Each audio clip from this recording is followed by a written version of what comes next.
On a fini donc avec nos rappels et on va commencer le chapitre en 4e. On va se demander pour chaque élément comment la plante arrive à absorber cet élément et qu'est-ce qu'elle en fait. On commence aujourd'hui avec l'eau.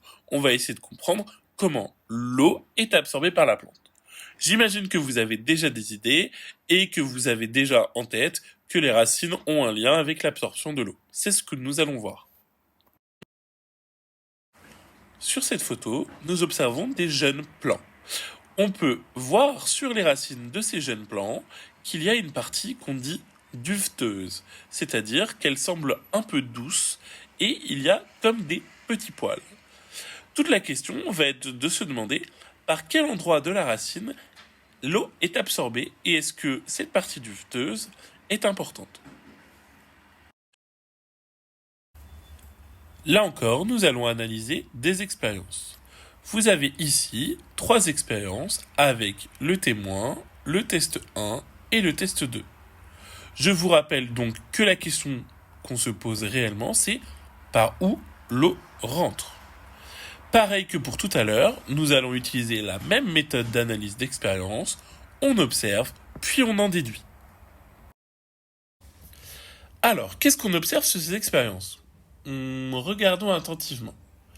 Eh bien, pour le témoin, on observe que la plante a juste été simplement mise dans l'eau. Elle nous permet de savoir si la plante pousse bien avec de l'eau et les autres éléments. Il y a évidemment de la lumière, des sels minéraux et du dioxyde de carbone.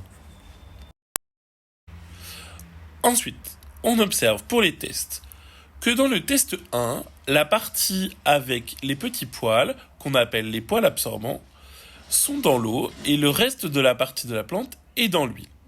La plante pousse normalement, elle vit. On observe dans le test 2, cette fois-ci, que les poils absorbants sont dans l'huile et l'extrémité de la racine toujours dans l'eau, mais, à contrario du test 1, la plante fane. Elle ne vit donc plus. On en conclut donc que ce sont les poils absorbants qui permettent d'absorber l'eau du sol, et non l'extrémité de la racine comme on aurait pu le penser.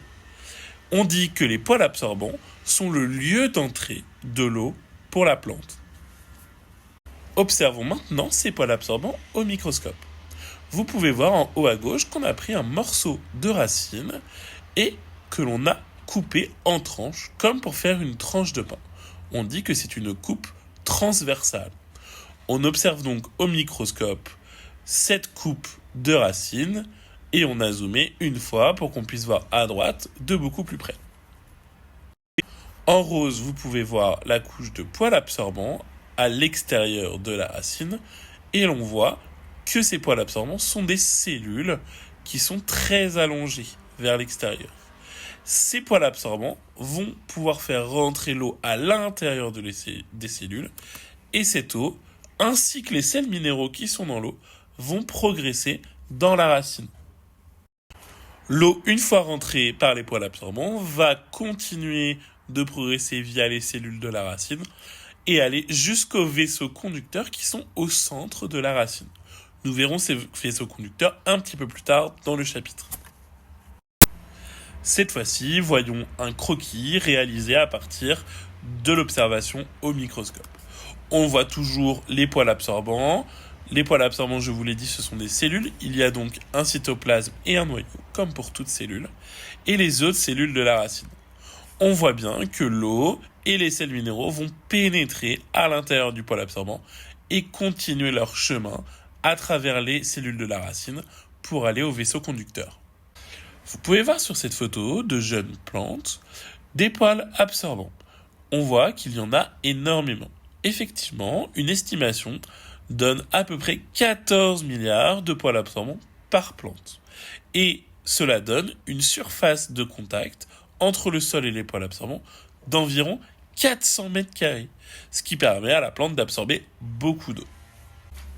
Pour vérifier si tu as bien compris ce qu'on a vu dans cette vidéo, je t'invite à faire le quiz. Le lien est dans le diapo que je t'ai envoyé. Il est également dans la description de cette vidéo.